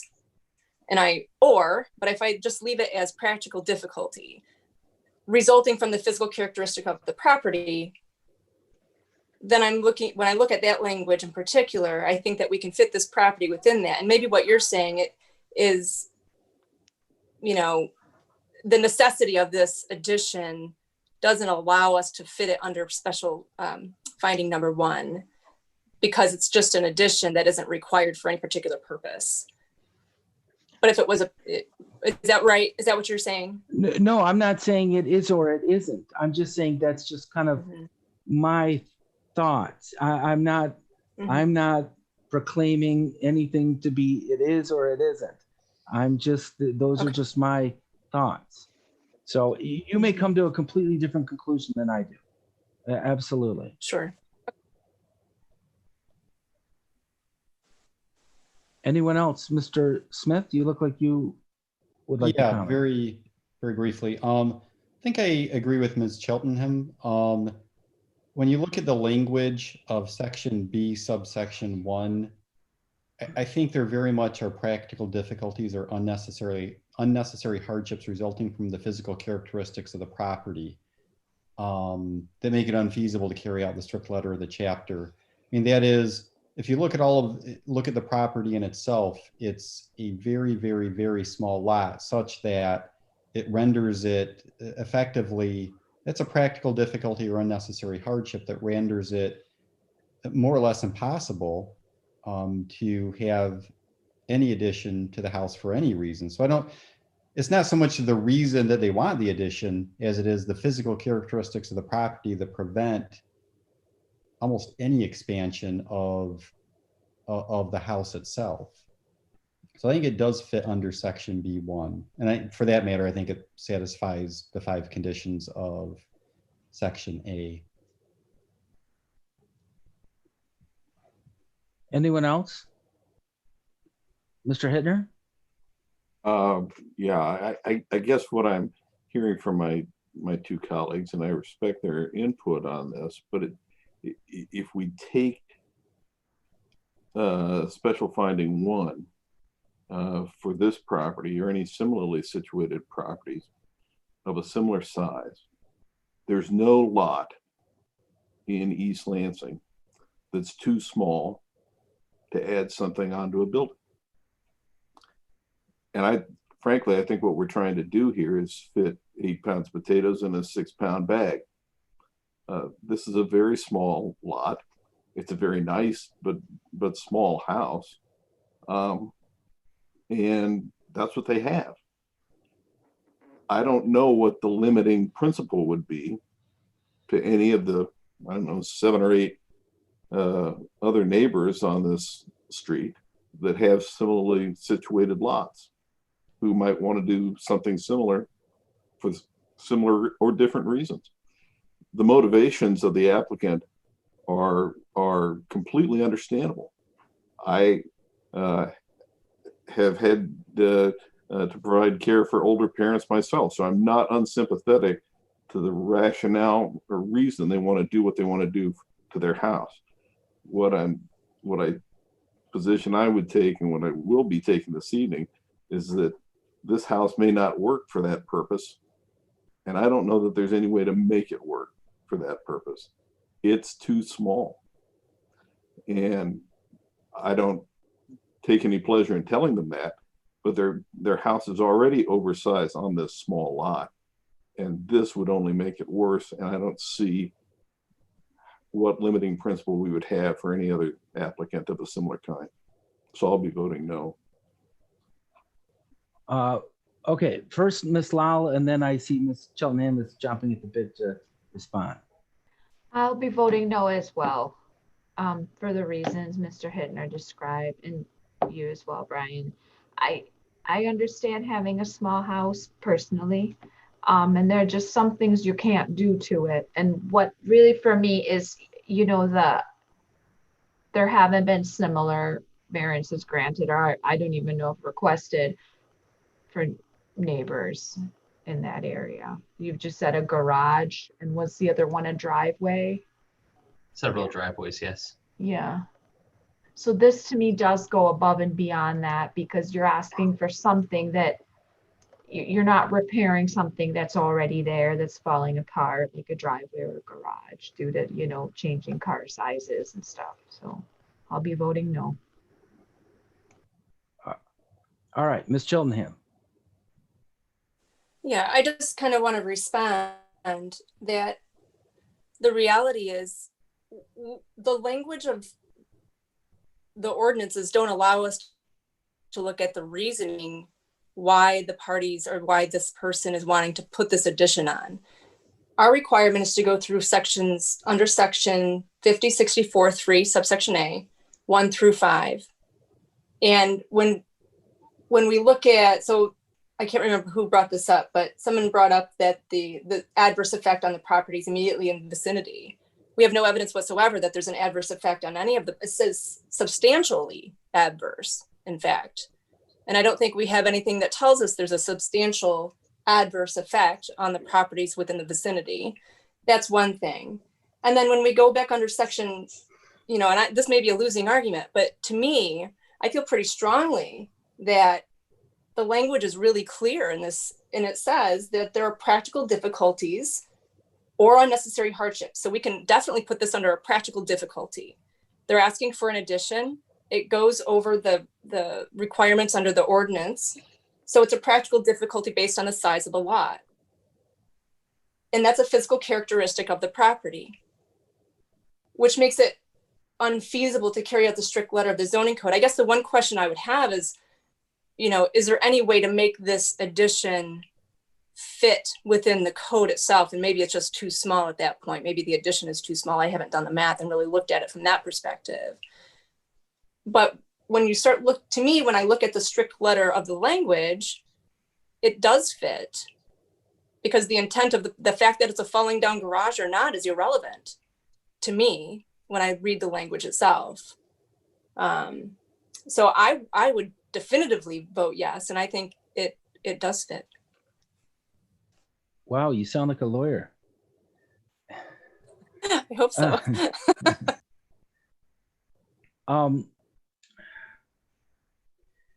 I think one of the things that Mr. Hittner brought up, and I think it's important to note, that my concern is as I stated before, but it's also in essence a precedent, because as you see before, we're using precedent on what we granted before, even though they were maybe not new construction.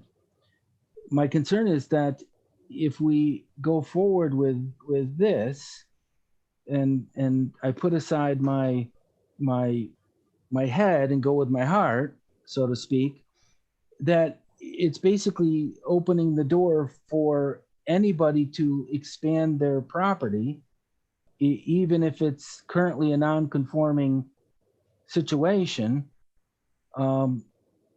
because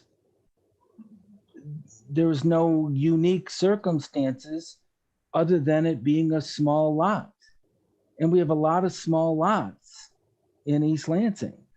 So to me, it's basically opening the door for anybody with a small lot to say, you know what, I'm going to expand my property, as much as I want, really. And if you vote no, then, I'm just going to go sue you because you granted them. So if you granted to them and they're no different than I am, so we've in essence created a precedent where our zoning ordinance is really null and void. Just my concerns. All right. Ms. Chalgent, did you have any comments or thoughts on this? I do.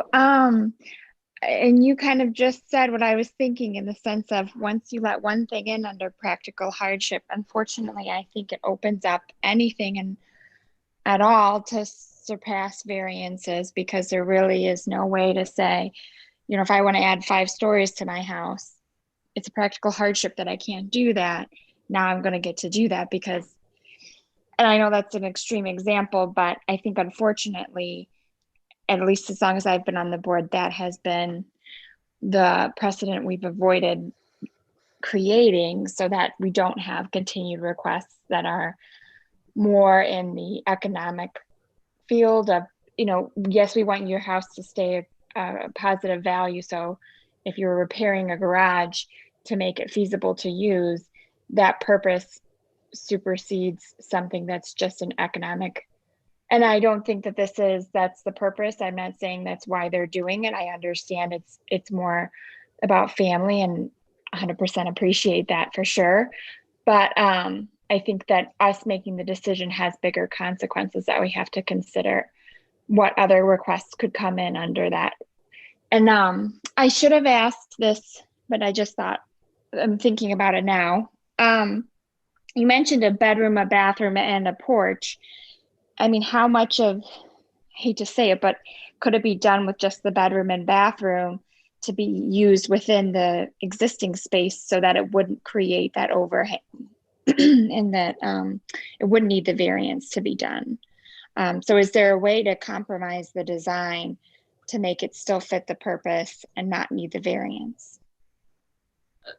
The applicant might want to extrapolate some more, but it's already, the property is already over building coverage. It's at 29%. So I don't know if that's entirely feasible based on what's given on the lot already. So we would have to approve, we'd still have to approve a continued variance based on that 29%. If they eliminated something and rebuilt, I'm guessing they would need to just submit a revised application, and it would still require a variance. I'm believing Mr. Haywood can verify, but they are over ground coverage currently. It's just how the lot is laid out.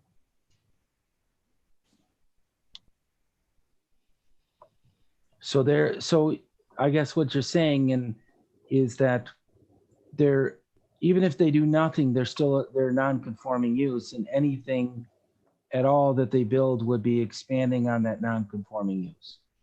Yeah. Is that a fair statement? Mm-hmm. It is. Okay. They're over for ground and building coverage right now, I believe. Okay. Is there anyone else that wishes to speak? All right.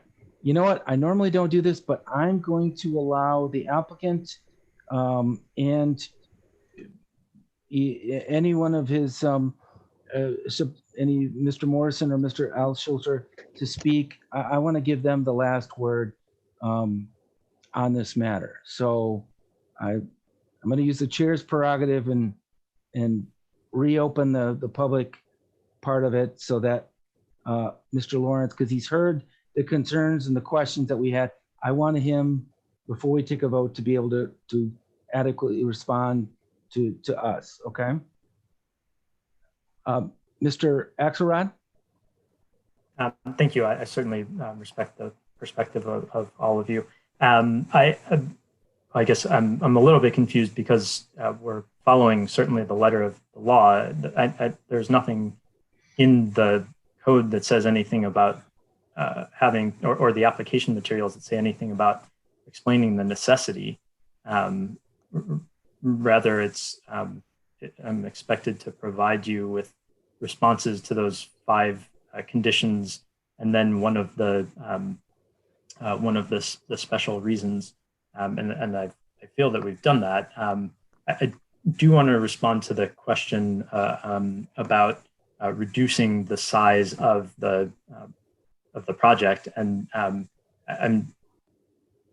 we can't fit. I mean, we've been through the material. It doesn't seem, and perhaps Joseph or Zach can respond to this, but it doesn't seem that there's a possible way to fit a bedroom and bathroom into that space. Frankly, and this is, not, I assume neither here nor there, but having a screened porch is now, particularly in the time of COVID, kind of serves as my summer office. And it was one of the reasons we bought the house in the first place. So it would be a very different project, and possibly, well, I would say not feasible if those 3 components of a bedroom, bathroom, and porch were not included.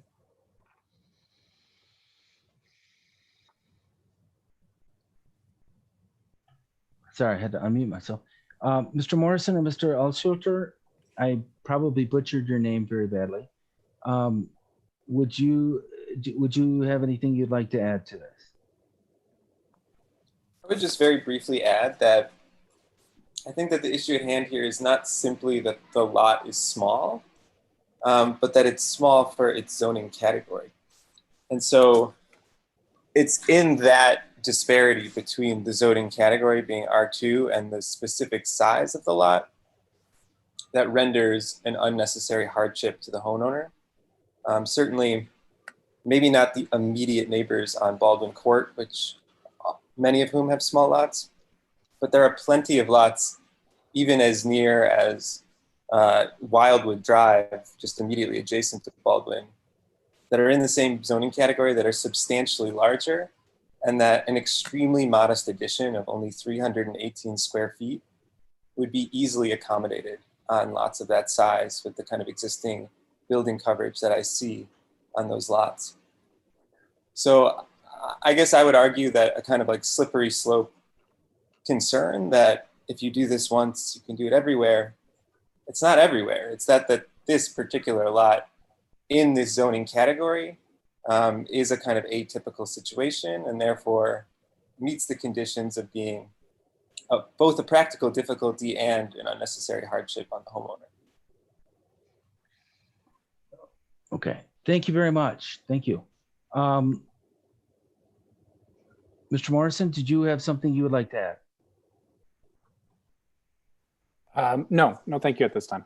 Okay, thanks. And then any final questions from the board to either the applicant or Mr. Morrison or Mr. A, I should call him. None? Okay. All right, Mr. Purcell, could you please, well, let me ask, any final comments? Any thoughts, concerns, questions? Okay, seeing none. I think did we lose Ms. Chaljan?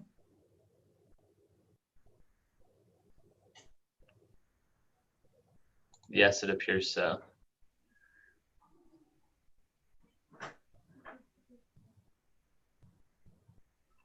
Okay.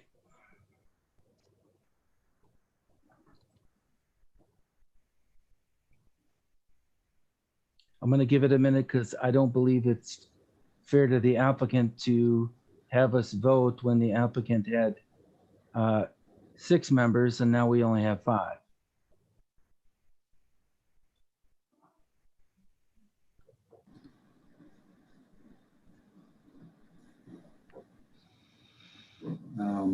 Rebecca, do you want to try to call her? See if we can see if she's trying to reconnect. Or if it's just a connection issue. Here she is. Good.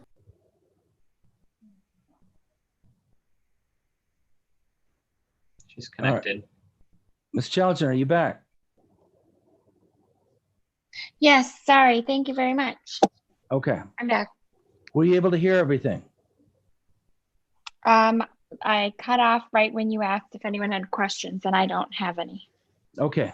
And I don't believe anybody had any questions. So, all right. So at this point, we're all back online. So if there are no other questions, Mr. Purcell, would you please call the roll? Or Mr. Haywood? Yeah. I don't know who's doing what here. I can do it right here.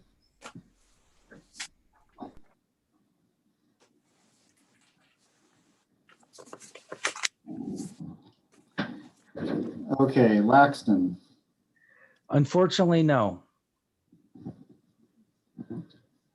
Cheltenham, Yes. Chaljian, No. Hittner, No. Lal, No. Smith. Yes. Motion fails 2-4. Mr. Axelrod, I'm sorry. Unfortunately, your motion did not carry this evening. Mr. Haywood can explain to you the different options you have currently available to you.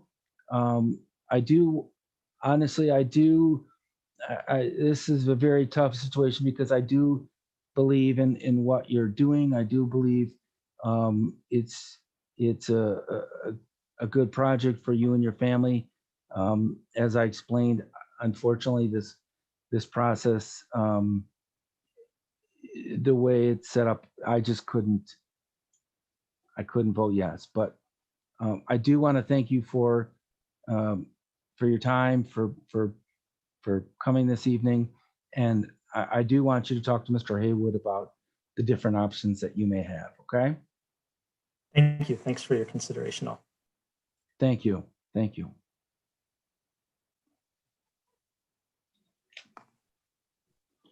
Okay, with that, we'll move into old business. Do we have any old business? Mr. Haywood, you're muted. Nothing tonight. Okay. Any new business? No new business tonight. Next meeting. Next meeting, we don't have anything, no applications pending, so we don't really have anything for the, what did I say earlier? The October 7th meeting.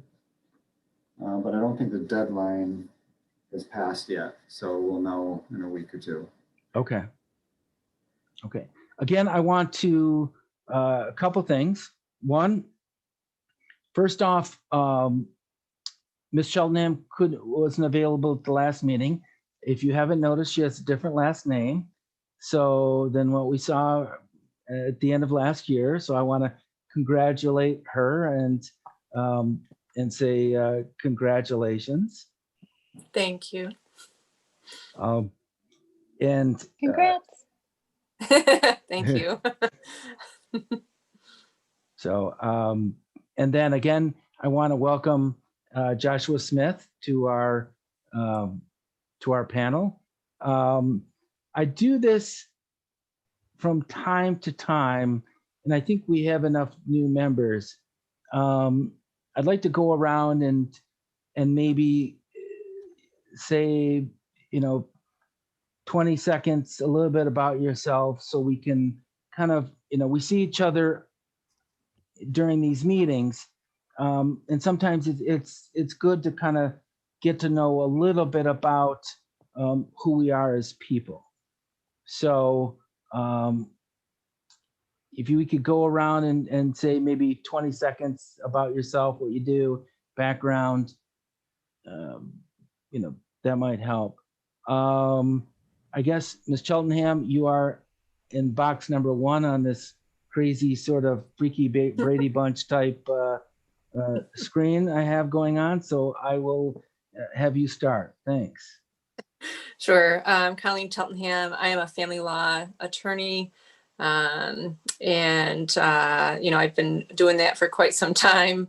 I have 2 kids, and one of them is moved away and 23, and she's in Illinois. My other son is 13 and home.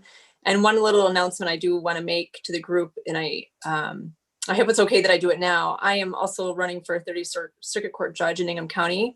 So that might pose, I don't know how that affects my being on the board, Brian, or if it does, if I become elected as a judge in Ingham County. I just wasn't sure, so I wanted to make sure and say something. I don't, I'll have to look into that. I don't think it would, I mean, ultimately any decision from this board goes, as you know, all the other boards or advisory boards to the city council. Our charge is any decision that we make goes directly to circuit court. So, yep. But at this point, you're not on circuit court. So no, I don't see any, obviously if you were elected, you couldn't do that. But I don't see any conflict as I'm sitting here right now off the top of my head, but we'll I'm, have. yeah, I guess I'm talking about if I'm elected, Brian. Yeah. But the other thing is that this court, that if I'm elected, is a family court. So I don't believe they would ever hear Oh, issue on the board of, for the zoning board of appeals. But I just wanted to make sure everybody knew about it, and I just wanted to double check that because I don't know all the regulations behind it. Okay. Well, Yeah. good luck. Good luck. Thanks. Mr. Hittner, you are to my immediate right. We Sure. cannot see you, but we can hear the melodious dulcet tones of Mr. Conrad Hittner. Okay, well, I'm Conrad Hittner, 20-year resident, I guess, of the city of East Lansing. Married with a couple of adult children at this point. I'm an attorney still by practice in a couple jurisdictions, but haven't practiced in many moons. I've been a kept man doing volunteer work that Brian Laxton initially goat roped me into, and that only expanded from there.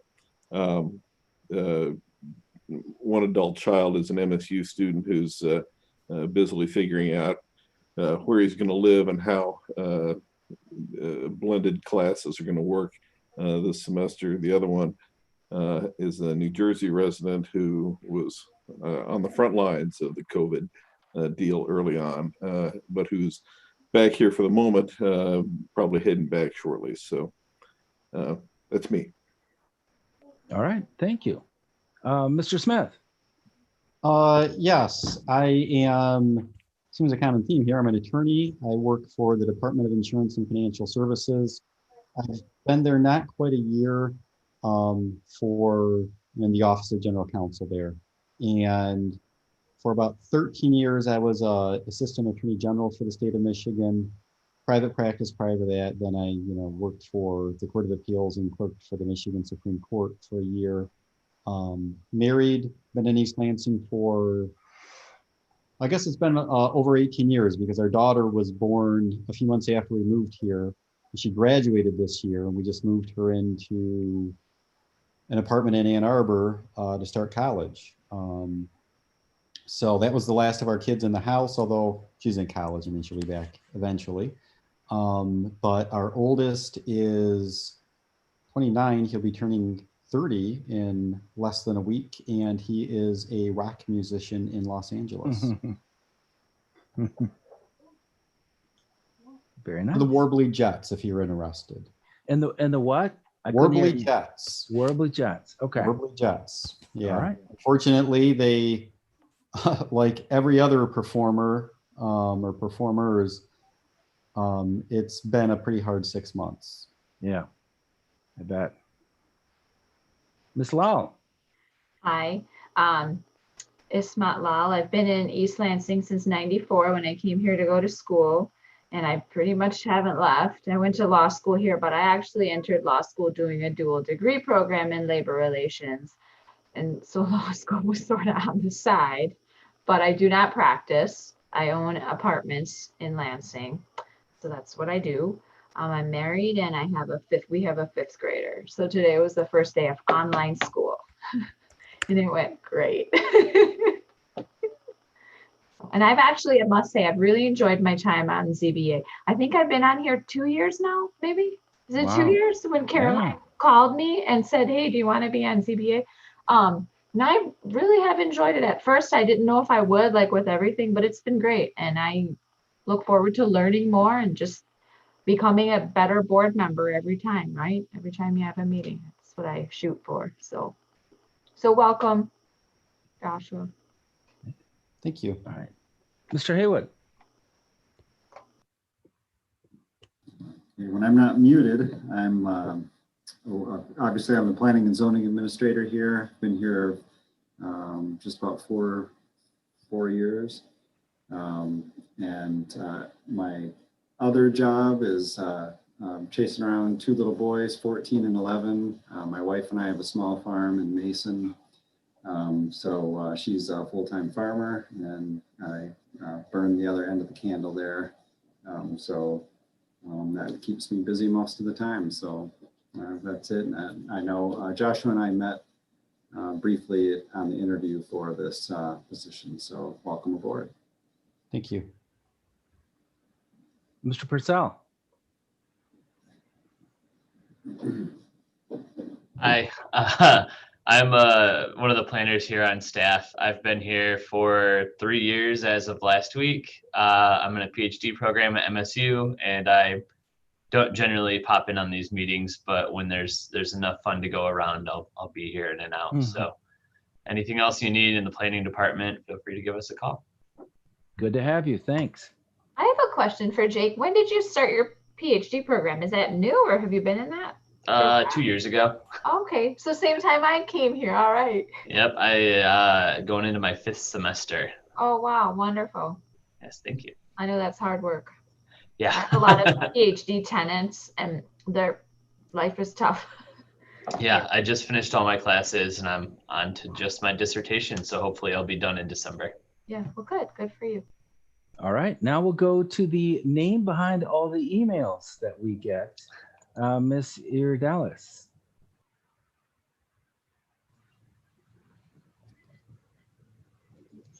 Yes, I'm trying to get my video up. Well, I've been with the city 20 years. I do send a lot of emails, and I appreciate all the work that you guys do. I have 2 children. One is a master's program at MSU, and the other one is a cosmetologist. So I get my hair done for free, which is great. I guess that's about it. All right, thank you. And thank you. You are very timely and informative on those emails. It's very much appreciated. And then Ms. Charlton.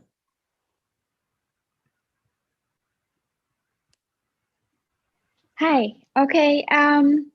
I'm Brian's niece, so that's how I got roped into that. Okay, you don't need to lead with that. I think it's not that important.